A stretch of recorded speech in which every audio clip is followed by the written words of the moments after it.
So, Marvel's dropped a whole bunch of teasers for Avengers Doomsday, right? And at first glance, they look like a total mess. Just random clips thrown together. But what if I told you they're not random at all? Turns out, when you actually piece them together, you realize they're not just marketing. Nope, they're telling a secret story. A hidden plot for the entire first act of the movie. And trust me, this theory, it does more than just connect the dots. It points to a massive shift in the whole MCU as we know. Okay, so what is that secret story? What's the one single thread that ties all of this together? You know, from the X-Mansion all the way to Wakanda, and even back to A Quiet Life in the 1940s. Well, that's the puzzle we're going to solve right now, and we're only going to use the clues they've given us. And the answer, once you see it, is, well, it's pretty chilling. The hidden plot of Avengers Doomsday is all about powerful kids disappearing from all over the multiverse.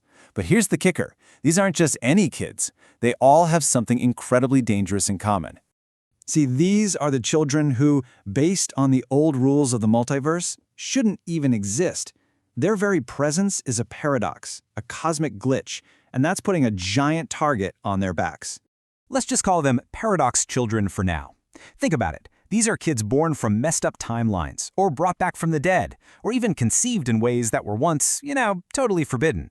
They only exist because the multiverse is expanding, and that very expansion is causing reality itself to kind of fall apart at the seams. All right, first up on the target list, Franklin Richards. And we see him in that post-credit scene for Fantastic Four: First Steps. You know the one, where Sue Storm is reading to her son, a kid with just unbelievable power. So Franklin has the power cosmic. I mean, the actual power cosmic. The paradox here is that in the original timeline, Reed and Sue just couldn't have kids. But now that the old rules are gone, boom, Franklin is born, an incredibly powerful kid who was never supposed to exist. And of course, how does that scene end, with Dr. Doom showing up to grab him? Okay, next target. Remember that teaser where we see Steve Rogers back in the past, living his best life with Peggy Carter? Well, they have a son, and that kid is the living, breathing result of a timeline that should have been wiped from existence. Now, we have no idea what this kid's powers are, but the paradox? Oh, it's crystal clear. He only exists because Steve went back and created that branch timeline in Endgame. Remember the old TVA? Yeah, they would have pruned that timeline in a heartbeat. But now it's allowed to grow. And what do you get? A paradox child. Another target. And then there's Love, Thor's adopted daughter. And she's not just some kid, right? She is cosmically tied to the fate of the entire universe. So, what makes her a paradox? Get this. Love wields the power of eternity. That's literally the life force of the universe. Her paradox is simple. She should be dead. Gore wished her back to life, so that makes her another kid with unbelievable power who totally defies the natural order. And in the trailer, it looks like she's either been taken already or she's getting cosmically sick because the multiverse around her is dying. And for our last target, we're jumping over to the world of the X-Men. We're talking about Rachel Summers, the daughter of Cyclops and Jean Grey. Now, her paradox is really, really cool. In the original X-Men timeline, both Cyclops and Jean Grey were dead. The only reason they were alive to have Rachel was because Wolverine went back in time in Days of Future Past and changed everything. So she is, just like the quote says, a child who shouldn't exist. And that makes her a huge target. Okay, so we've got a clear pattern here, right? Powerful kids, all of them are cosmic paradoxes, and they're all being hunted.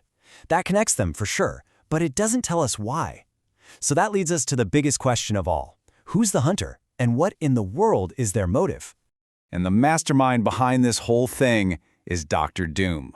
The trailers are setting him up not just as some random kidnapper, but as a kind of multiversal crusader, with a motive that is, frankly, terrifyingly logical.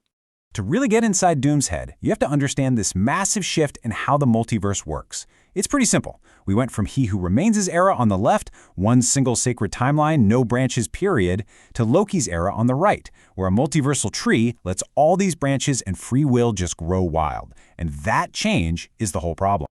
So here's the absolute key to everything.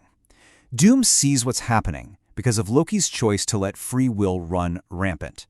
He sees these paradox children as, well, glitches in the Matrix. They're loose threads that are making the entire multiverse unravel and die. So, in his own mind, he's not the villain at all. He's the only one with the guts to perform what he sees as cosmic surgery, to correct reality by just removing these children. So while Doom is out there carrying out this absolutely horrifying, universe-hopping plan, What are our heroes doing? Well, back on Earth 616, they're a mess. They're scattered, they're disorganized, and they're barely even on speaking terms. I mean, seriously, there are two separate Avengers teams right now. You've got Sam Wilson's official crew, and then you have Yelena and Bucky's new Avengers. They are not a united front. They're a complete mess, which is pretty much the worst way to be when a threat like this is coming. The one thing that finally forces everyone into the same room is the Fantastic Four showing up. See, after Doom snatches Franklin, they chase his energy signature across universes. And where does it lead them? It leads them to crash land right next to the biggest energy source on Earth 616, that giant mountain of vibranium in Wakanda. Okay, all the pieces are on the board. We know the who, the what, and the why, so now let's put it all together and see how this theory rebuilds the entire first act of the movie, just from the trailer clues. All right, here's how it probably all goes down. It kicks off in Universe 828. Doom grabs Franklin, and the rest of the Fantastic Four take off after him. They follow his energy signature and crash land in Wakanda on our Earth 616. And that's where everybody converges. In Shuri's lab, you've got the FF, the Wakandans, and both of the feuding Avengers teams. Once they figure out Doom's pattern, that he's targeting these Paradox kids, they have to split up. One team zips over to the X-Men's universe, 1005, only to find out they're too late. Doom's already got Rachel Summers. Then another team realizes the next target isn't in another universe, it's in another time. And they have to race back to that branch timeline in the past to try and protect Steve Rogers' son. So that's where we're left. We got Doom's plan, and it's chilling because, well, it has a twisted logic to it. He wants to save reality by erasing children from existence.